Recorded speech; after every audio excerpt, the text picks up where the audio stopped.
Welcome to the Innovation Storytellers Podcast. We talk to innovators and disruptors in R&D, product managers, entrepreneurs, and entrepreneurs, innovation thought leaders, and their storytellers who help bring their amazing ideas to life. Now, here's your host, innovation storyteller, CEO, speaker, and coach to the world's top innovation teams, Susan Lindner.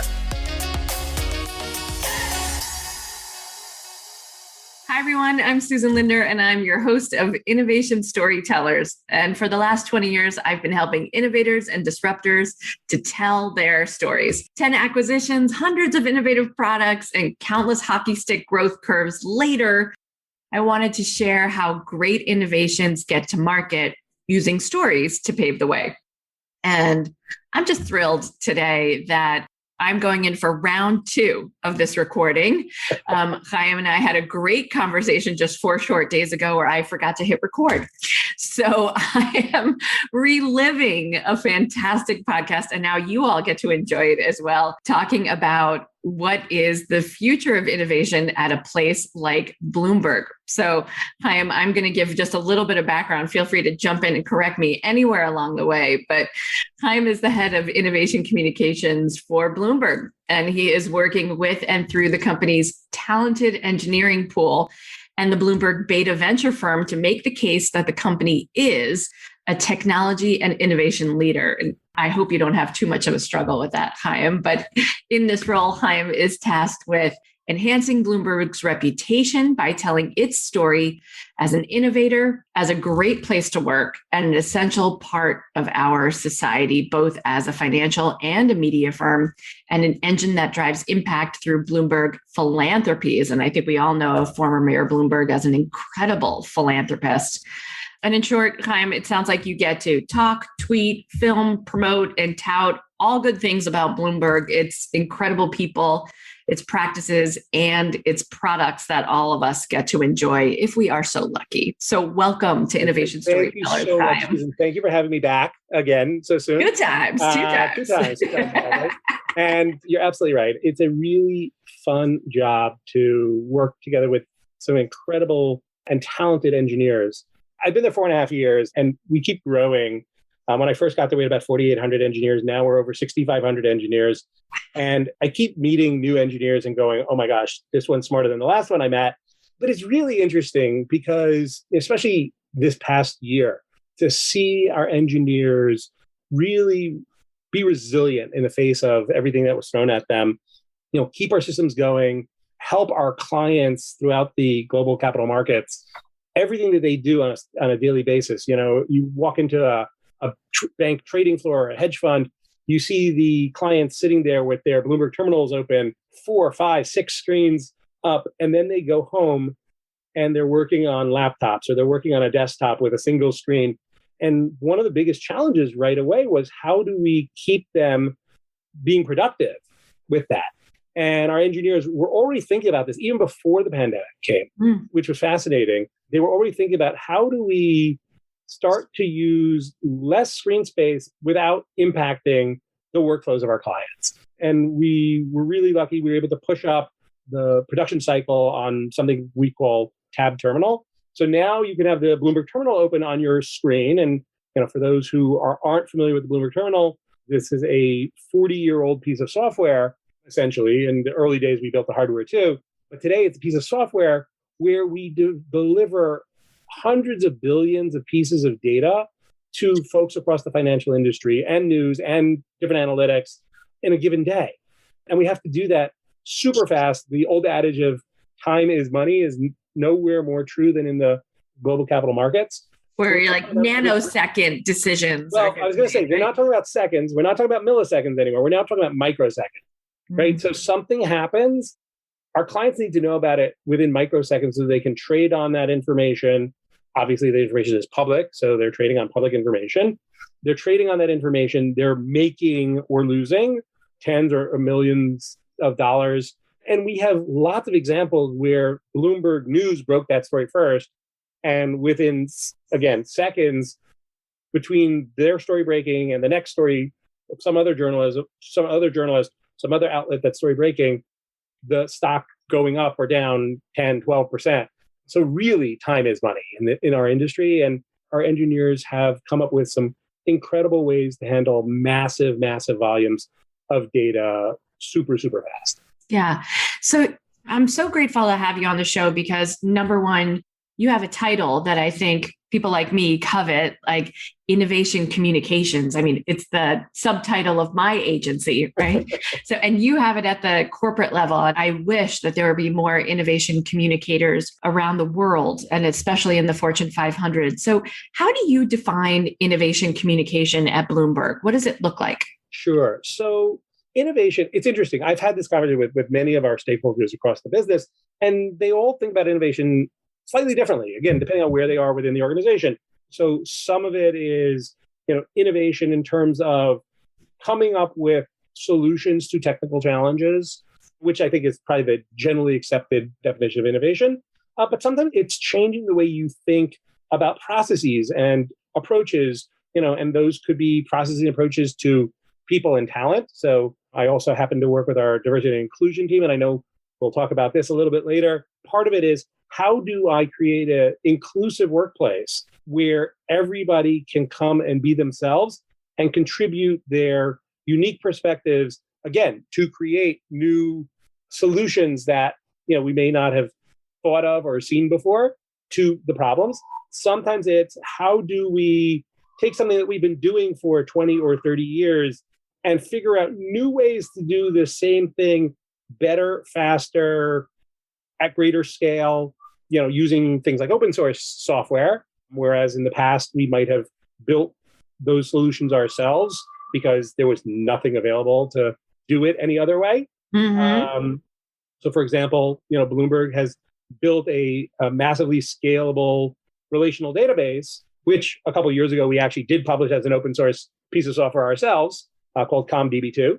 There was no solution for that, so we had to build it ourselves. Today, we're using all kinds of open source solutions in the database realm. I think there are about 9 or 10 different databases we use across the organization. So I think those are two different ways to sort of think about innovation. But then there's also I said before, the talent piece, right? How do we put teams together? How do we engage our employees? You mentioned philanthropy earlier, and corporate philanthropy. Obviously, people may be familiar with Bloomberg Philanthropies, which is Mike's foundation and all the work they do around the globe around education and public health and art and culture. But then there's the opportunity to engage our own employees in that as well. And there are lots of different ways that we do that, through volunteerism, through contributions that the company then matches.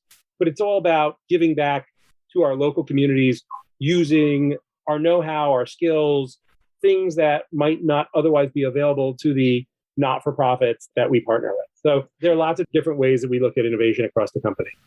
Which is amazing, right? Because I think so often we just think about like Steve Jobs plus iPhone equals innovation, right? And we get stuck in that idea. By the same token, it's fascinating to think that diversity is an innovation and that we didn't know for so long, right? Or those in power necessarily didn't know how much more brilliant we could be if we just decided to bring all voices to the table. This is a really special part of our conversation. I do want to table it for a minute because I want to get into some of the other pieces of the internal innovation work that you're doing at Bloomberg that was so revelatory for me, and so much so that I wanted other people, all of our listeners, to hear about it. And that is, we talk a lot on this show about selling an idea internally. And one of those inclusive ways that you and your team have done this is through guilds. And I was wondering if you could explain for our listeners what it is to set up a guild internally, that very ancient medieval term, and what it looks like at Bloomberg. How is it impacting innovation? Yeah. And that's a lot of questions at once there. Oh my gosh. Guilds are really an interesting, right? You mentioned it's a medieval concept, right? You had people who wanted to learn a skill. So they would go to the blacksmith, or they would go to the cobbler, or they would go to the baker and say, I want to learn how to forge steel. I want to learn how to fix shoes. I want to learn how to cook and bake. And they would sit there for years learning those skills. And in many ways, technology is very similar because you want to learn skills. I mean, today it's, you pick up a book, you go online, you can take a class, But at the same time, there's something special and unique about sitting with somebody who is an expert in a certain field and sitting with them, asking them questions, getting answers back, hearing from them, getting direction, having them look over your work. But then it's more than that, right? It's also having those experts come together and say, okay, let's take databases, for example, right? We have a database guild. Let us figure out what is the company's position on data regarding databases and which databases should we use, which databases shouldn't we use. We have all these different use cases. Are there some databases that we can standardize on?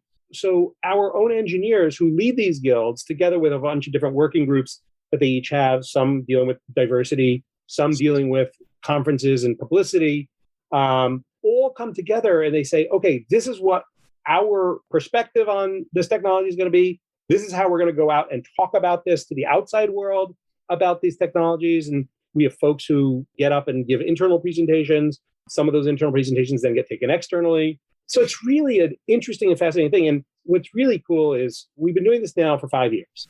We've had guilds for 5 years at Bloomberg. We just celebrated, actually this week was the end of our Guild Week. Every year we were doing Guild Week once in the Is that like Greek week, or like how does it actually wind up shaping up? If you were actually in office, what would Guild Week look like? Is everyone dressed in medieval gear? No. Fair? What happens? Anybody do that, but it usually actually falls out around May. So there's also a lot of Star Wars overlap. So we had the episode 5 scroll at the beginning of the Guild Week promotional video, getting engineers psyched about Guild Week.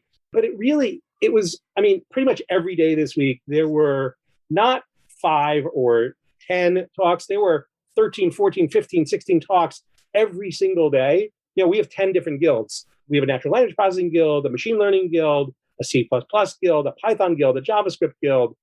So you're talking about taking all of our experts in those subject areas, putting them in the same room and letting them hack at it and talk about where are we as a company in this area? What are the things we still need to accomplish? What are the things that we need to achieve? What are the opportunities to give back to the larger community around this technology outside of Bloomberg? One of the most fascinating things I've found, like right now, we're at this very unique point in our history. The company is turning 40 years old this year.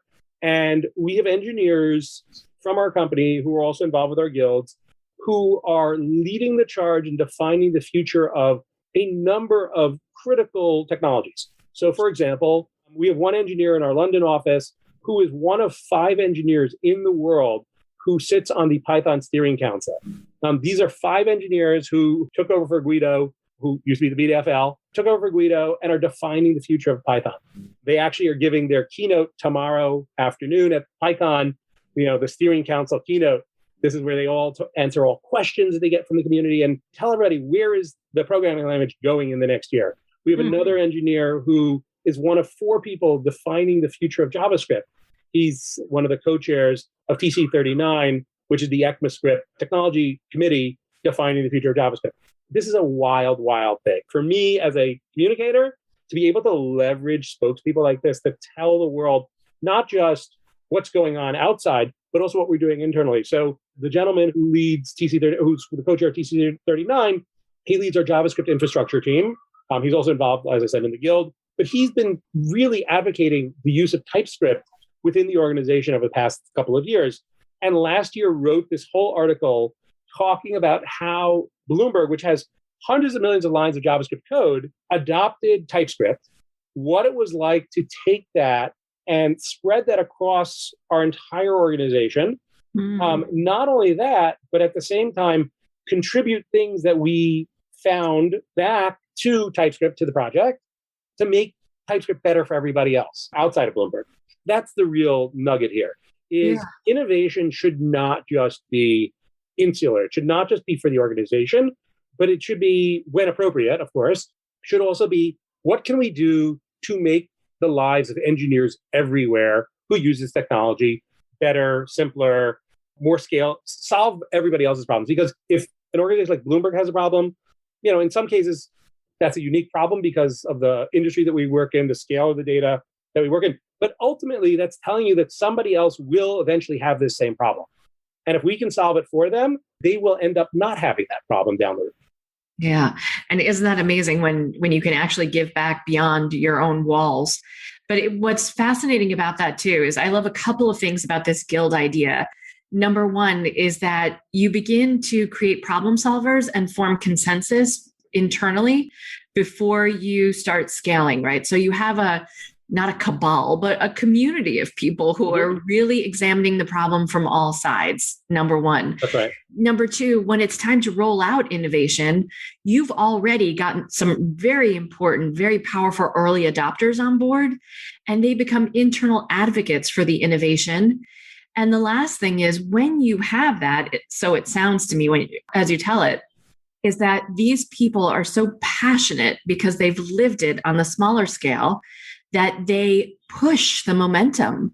And so the effort around innovation is minimized at the scale portion of the effort rather than in other places because you have so much momentum behind it. That's absolutely right. And I think there's one other really, really important thing. You know, the guilds did not start as many ERGs and things like that do as a grassroots movement. They started with executive buy-in from the outset. Wow. So Right. one of their immediate charges was, you, the guilds, are now responsible for defining the future of these technologies. So all of a sudden, that probably largest hurdle, right, at the end, oh, I've got an idea, now we're going to take it to whoever the decision maker is. That is already like out of the way. I mentioned the video. At the end of the video, we jokingly had, all of the leaders of our global engineering committee, our global engineering group, they all showed up in the video and I approve this message and I approve Guild Week and but here's the thing. But sending that message to the rank and file engineer, the individual contributor, that goes so far because it also says, by the way, we understand this week that you are going to be going to Guild Week and you may be less productive but here's the thing. It's the long-term investment that the leadership is making in these engineers. Getting involved in guilds means they're going to up their skills. They're going to become more proficient in the technologies that they are sometimes professionally interested in and sometimes personally interested in. And that just makes them better engineers. And it makes them more capable and it makes them able to solve problems at a different scale than they might otherwise. So let's talk about crossing the blood-brain barrier, though, if you will. Right, which is actually going from the safe, cushy engineering speak community of the guild and now stepping into the business community where we're going to start to implement some of these technologies, which will feel like change, which will feel like pain, right? Which is the sensation of going to grab Crest toothpaste and only finding Colgate on the shelves, right? Where it's time to make a shift and you're like, wait a minute.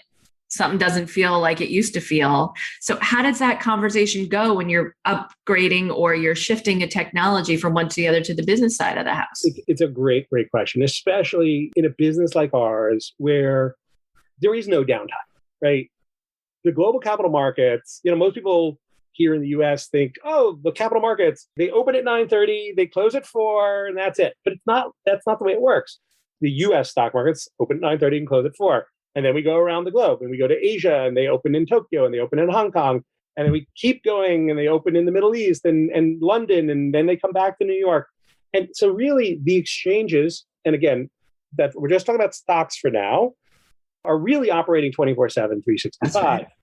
But it gets even more complex when you start to throw in some of the other markets that don't have traditional exchanges, the derivatives markets and the over-the-counter markets.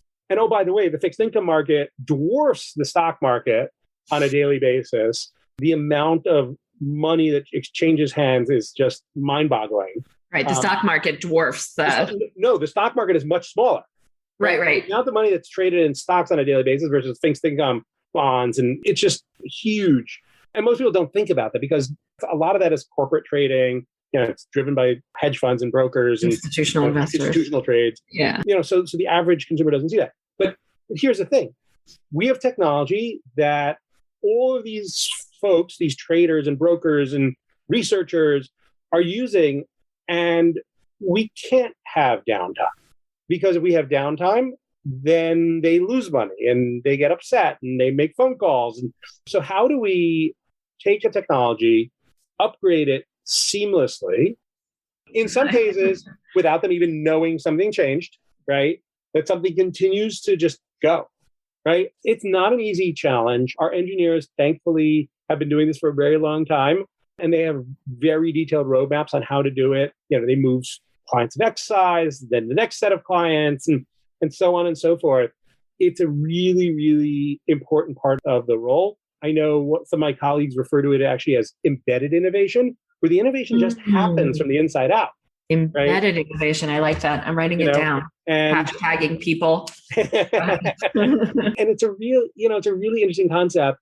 But at the same time, sometimes you roll out a technology or a new framework or something, and it disrupts the workflow. Mm-hmm. So you also have to be able to roll it back in a way that you're not sort of stuck, right? And that has happened over the years as well. And you learn from it and you decide, okay, we're not going to do that again because that upsets our customers. And we've learned how to innovate iteratively. We know you want to get from A to B, but sometimes you have to go through 5 other checkpoints to get there. And sometimes it's you change this element and then you change this element and you change something else. And then at the end of the road, you have gotten to your final destination, but it takes some time. Yeah, and I think people forget about that. Innovation is not linear. It's more sorting out the Rubik's Cube than it is getting from point A to point B. You have to move a lot of levers. You have to move a lot of levers. And here's the other thing. I've been spending a lot of time with our UX department. They spend a lot of time with our clients doing research and understanding what they need. So a lot of, especially on the front end, right? Mm-hmm. A lot of what we do depends on that research. And more so, our UX research team plays a critical role working with the product teams, working with our engineers, in some cases, wireframing new front-end design. All of that stuff really is important. And there are a lot of organizations that don't quite get that just yet, the role of UX in the product innovation roadmap. And is UX different than CX? Just so... Yeah, there are nuances. I think everybody sort of uses a different terminology. For us, UX also includes research. It includes design, so UI. A lot of it is also like the workflow and coming up with the roadmaps and strategies and wireframes. So it's really, it encompasses CX as well, really customer experience, right? What are they doing? But some of it also will impact how we support our clients, right?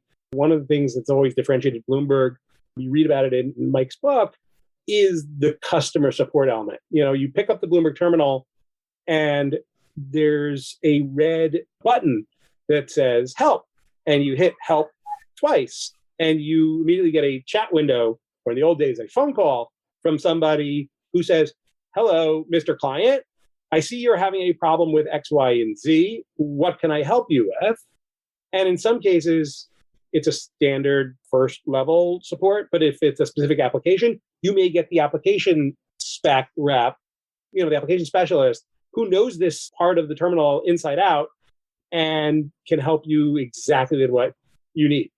And is that an engineer on the other end of that? Not necessarily. We have an entire department that support people who are trained across different applications. The Bloomberg Terminal is essentially a conglomeration of not hundreds, but thousands of applications. Right.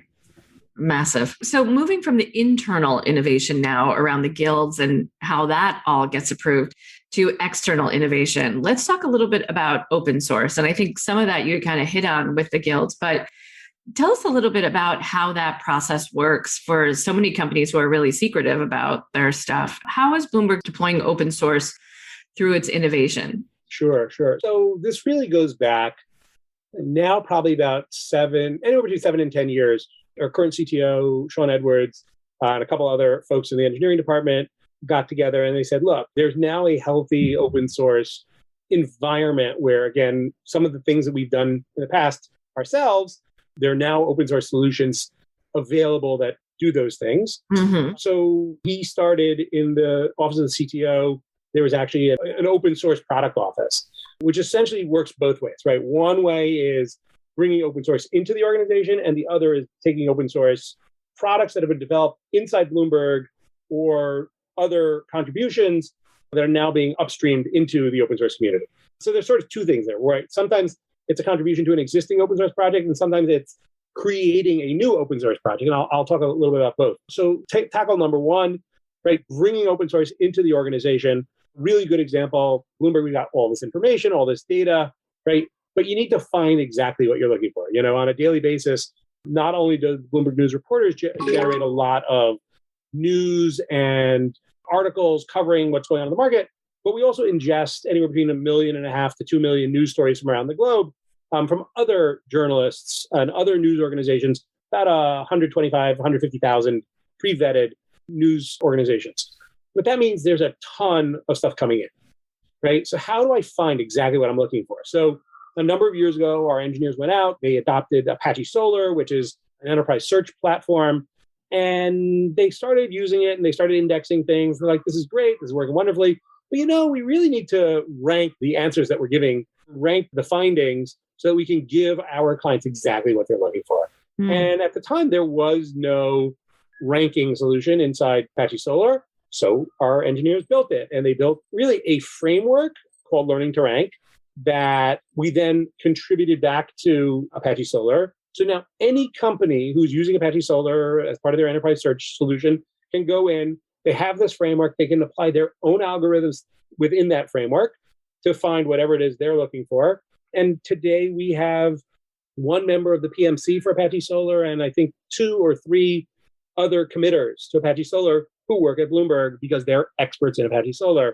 And there are other things that we've contributed to the Apache Solr community, an analytics module, which was actually built many years ago by one of our interns, who then came back and more recently committed a Kubernetes operator for Solr Clouds. So it's not just sort of a one and done engagement with a community. We stay involved. We continue to commit upstream, and we try to take on leadership roles where appropriate. So that's one example. Another example on the sort of the other side of the story is we've built something for ourselves and then said, folks in this community, whatever the community might be, will find value in it. So a good example of this is one of our engineers in London who was sort of one of our early SREs. And at Bloomberg, we defined SREs slightly differently than the traditional definition. We define them as system reliability engineers as opposed to site reliability engineers because they're dealing with whole systems. So this gentleman was a firm believer early on in chaos engineering, and he was doing a lot of work with Kubernetes clusters. And Kubernetes clusters are great. They're all popping up all over the place. But what happens if this Kubernetes cluster goes down? Will the system stay up? So he built a tool which would essentially randomly kill Kubernetes clusters in the system to see whether or not things would stay up. He called it Powerful Seal. We published it. I think we're going on either 2.5 or 3 years, maybe a little bit more, 3 years ago to the community. It's just grown tremendously. He gets contributions from other engineers and other organizations to it. He's actually now gone on to write a book about chaos engineering and is speaking regularly about how SREs should be using chaos engineering. And so it's not just technology, but it's also thought leadership. And it's also helping other engineers become better at the jobs that they do. I think that's a really important part of it as well. So not all of our listeners are in tech. They're certainly in innovation, but it spans the gamut. Is it important for us to understand what Kubernetes clusters are for our other listeners who? Yeah, so it's a great point. So Kubernetes clusters. So Kubernetes essentially is a combination of an orchestration system, but it does it in a way, essentially it's taking your applications and splitting them up into the cloud so that they run in smaller pieces.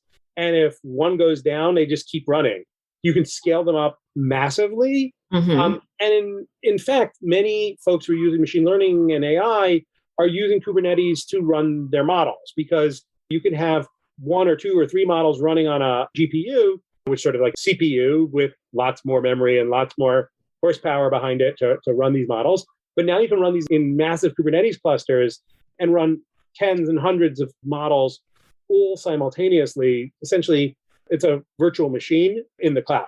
But that actually raises an interesting point.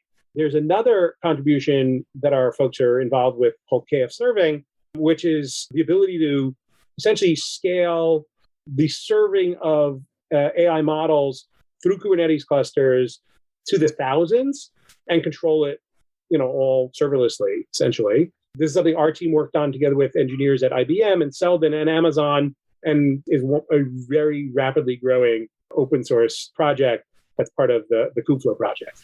Wow. So, I mean, super techie, super awesome. Super techie. It basically is trying to take our expertise and give it back to all the other folks who might be doing similar things, across industry. Yeah.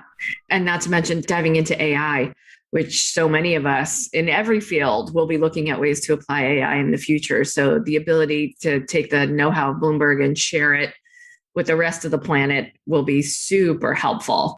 But I want to shift now to the more human side, less robot, less artificial intelligence, to the more humane side of innovation, which is your work with diversity and inclusion at Bloomberg and looking at the incorporation. I just find it fascinating that the innovation communicator is also responsible for communicating D&I internally at Bloomberg and maybe externally as well. Yeah. So what was interesting when I first started in this role about 4.5 years ago, the discussion, particularly around gender in tech, today that discussion is also Black in tech and Latinx in tech and LGBTQ in tech. And what's interesting is a lot of these conversations start in tech and then they sort of bubble outward. It was sort of a natural progression that I would take on this role for the organization. And then I get to work with our global diversity and inclusion team, where we have folks in each of our major regions. We have folks in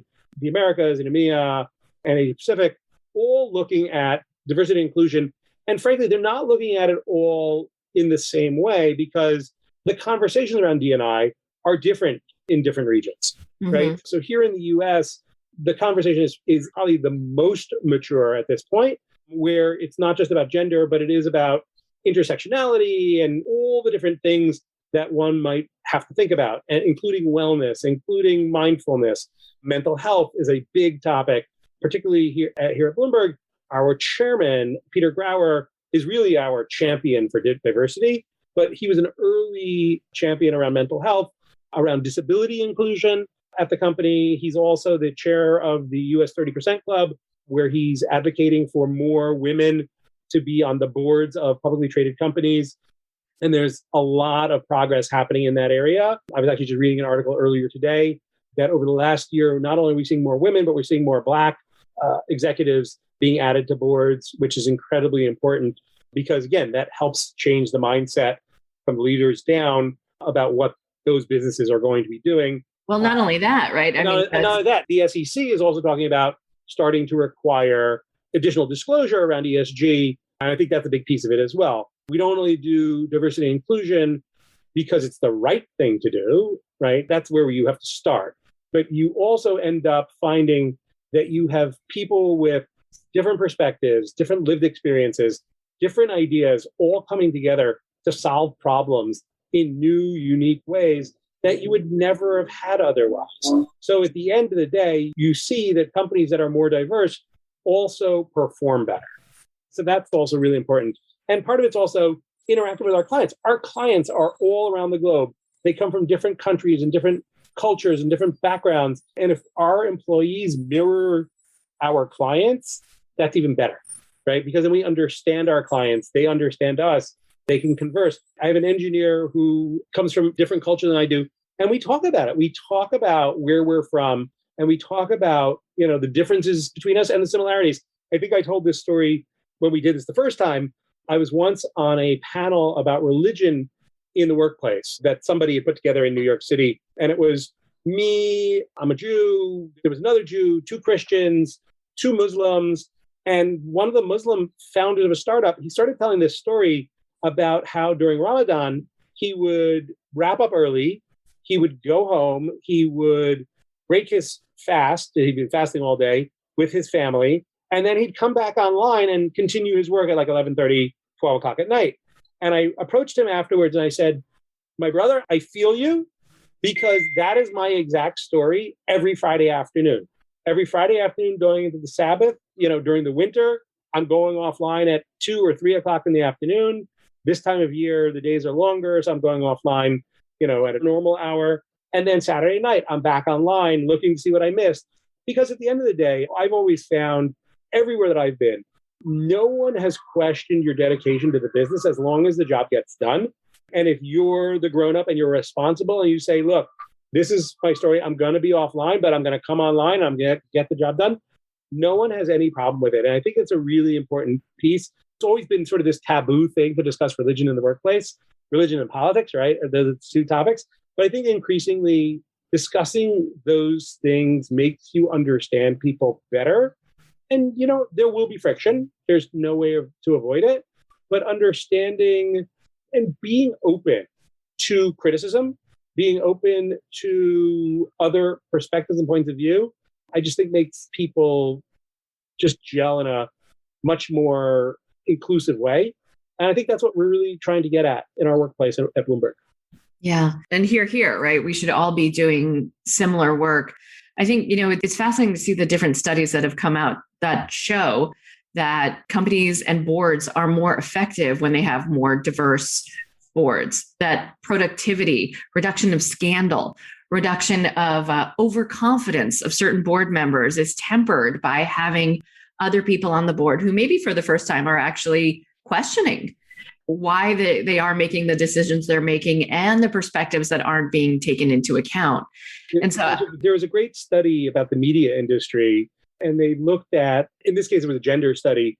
They looked at the number of women making decisions in the media industry. And then they looked at the consumers who are going to the movies and watching television. And they saw, wait a second, like more than half of the people who consume media are women. And the percentage of women who are in decision-making positions, I don't remember the exact number, but it was not a large number. Minuscule. Yeah. It was minuscule, yeah. And they basically like, wait a second, if we're creating content for women in many cases, why are the women deciding what that content should look like? And it's observations like those that are incredibly powerful and frankly, eventually lead to change. Unfortunately, sometimes the change is not as fast as everybody would like it to be, but slowly and steadily, we're starting to see meaningful change across the board. And sometimes there's setbacks. Last summer, there were a lot of really open, frank conversations that took place, not just at Bloomberg, but in corporate America, about race in the workplace, and this is around Black Lives Matter. Around Black Lives Matter. The death of George Floyd. Today, there are a lot of conversations happening around Asian American, Pacific Islander, and their contributions to society and the world around us. I think we talked about this. The pandemic put a light on many of those communities who are serving as first responders, who are nurses and doctors. And now all of a sudden you're starting to appreciate them where they should have been appreciated all along. That's right. And I think it's certainly women and other minorities, people of color have certainly recognized the value of their voice at the table. It's just taken other folks the opportunity, the wake up. Right? We've always known what we're capable of. It's just a matter of other people waking up to the possibilities. So, Chaim, we've come to the time of our discussion where I like to put my guests on the hot seat. So, you've already heard my hot seat questions, thanks to me not pushing record on our last conversation. I was worried you were going to come up with new questions for me. Uh-oh. Well, I might. But so let's get to the basics first. So, greatest innovation that, in your mind, either current or in the past, what do you think? So we talked about this last time. Yeah. You mentioned a little earlier, when I said the iPhone, right? It's interesting. I was doing PR for Skype when the iPhone came out. And, so it's sort of right on that front end. But at the same time, what's super cool, like growing up, I had a flip phone, but now I can go anywhere. I can connect to anybody at any time and anywhere, anything in some case, IoT, right? It just really has changed just everything about society. Secondarily, I think I talked about this, maybe sort of the second question, right, was who's the innovator, right? And I said Steve Jobs, and I did not go back with the iPhone. What I actually said was the iPod, right? The iPod was sort of that innovation because as a communicator, I was always blown away by 1,000 songs in your pocket. The simplicity of that message. Simplicity of that message. There was no way to confuse what he was saying. And then when you finally get your iPod and you see, oh my God, 1,000 songs in your pocket, boom. My portable CD player, my Walkman, all your radio. Things, now radio is built in there. Like It's just such a game changer. I think the other innovator I talked about was also Walt Disney, just this idea of giving pretty much anybody a place to go to just be a kid, and really the happiest place on earth. There's just so many innovations in terms of customer experience that go on in Walt Disney World and Disneyland and all the other parks around the globe. I'm actually a graduate of the Disney Institute. I have my certificate. I was given a diploma by Mickey Mouse. And it's amazing the things they show you that the average person has no idea goes on. Like the fact that you never see anybody ever emptying a trash can at Disney World because it all happens underground. Or actually it's not underground. It's at ground level because the quote unquote underground corridors or the util doors are actually at ground level. The park is actually elevated level above ground. That's right. Yes. It's fascinating, right? Fascinating. It's almost the level of detail when you think about innovation and conceiving that level of detail to say, I don't ever want anyone to see the trash being emptied. The Imagineers, obviously Walt was the chief Imagineer, but the Imagineers and the stuff that they come up with that just transports the guest to another place and another world or another age, it's just incredible. Yeah. So my last hot seat question is, if you could work on any innovation anywhere at any time, what would it have been or what would it be? So you telegraphed this one earlier, right? So as a kid, I was a kid in I'm going to call it the middle space age, because now we're sort of in the late space age with Elon Musk sending rockets, reusable rockets. The original reusable rocket, it wasn't really a rocket, but the space shuttle, NASA space shuttle. And as a kid, I was fascinated by the space shuttle, right? I had a poster that showed the innards and all the different systems inside the space shuttle. And the fact that you could basically use it as a truck to take a satellite into space and release that. The Hubble telescope was launched using the space shuttle. It's just a fascinating idea that you could take something, send it to space, bring it back and reuse it and send it there again. And, I've met many people who work at NASA through the course of my career, and they're just so incredible. And the stuff that they do is really game changing. I've been watching with fascination the fact that we now have the Ingenuity helicopter, which is powered by open source software, flying around Mars. The other day, NASA released an audio clip that the Perseverance rover had captured, where you can hear the hum of the helicopter. It's like the coolest thing. The hum of the universe, the fact that Voyager is out there and past the barriers of our solar system, and it's picking up the hum of the universe and sending that back to Earth, 21 billion miles. That was built in the 70s. It's incredible, the things that astrophysicists and folks who work at NASA have accomplished. And it's always been one of those sort of dream spots for me. Pretty amazing, right? When you think about it. Leave our planet and go somewhere else. Yeah, exactly. So I'm going to give you one other hot seat question. And that is, because I'm not letting you off the hook without anything spontaneous. So unlike most of our guests who are innovators in their own right, they are coming to the show with an innovation that they have put forward in their respective companies or helping other folks to work on and create. As a communicator, you have a very unique vantage point, as do I, to tell the stories around great innovations. What is a tip that you would give to an innovator about how to more effectively communicate their innovation, given what you've seen at such a massive engineering organization, IT engineering organization like Bloomberg?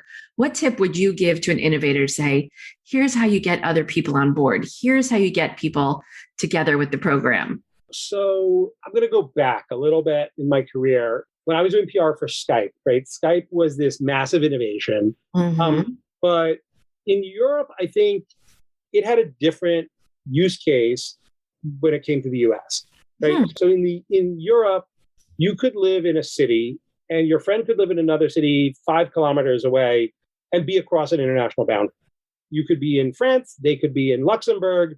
And so you wanted to call them, that would be an international phone call, right? So Skype bridged that international gap right away. Here in the US, we had a different challenge, right? I could live in New York, I could call someone in California. That's still a local phone call. That's right. So how do I tell somebody, oh, you need to use this piece of software to call your friend. Why do I need that? That's crazy, right? So bringing video calling and making that the front end of the story for Skype in the US was incredible to see how that drove adoption of the technology. Because we weren't changing a use case. We were giving them a use case that they never were able to do before. Today, this is old hat, right? You and I are sitting here on Zoom. That point in time, the early video calling clients, things like See You, See Me, right? That wasn't going mass. That wasn't going mass consumer. So you needed something that just worked. You hit the green button, it dialed your friend, their face showed up on your computer or your cell phone eventually when the iPhone and Android phones came out. So how do I go and tell that story? Part of it is understanding your audience. And I think this is an incredible piece. I talked about this on a Clubhouse chat earlier this week with some friends talking about PR and the future of PR. Understanding your audience. And I don't just mean like knowing who they are. I mean knowing who they are. Like, what do they do? What does their day look like? Where are the opportunities for your innovation to touch them and change something in their everyday life?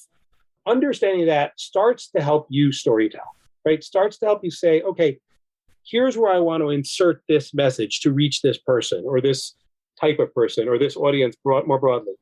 And then we live in a gilded age where, and no pun intended about guilds, but we live in an age today where there are so many different channels in which we can reach those audience. But if you don't know the audience, you don't know which channel to even use. And so once you understand who they are, then you can start to say, okay, you know what? This audience, they may be a bunch of teens or tweens. We're going to use things like TikTok and we're going to use things like Instagram. If it's a B2B play, we're going to use things like LinkedIn. We're going to use things like Twitter.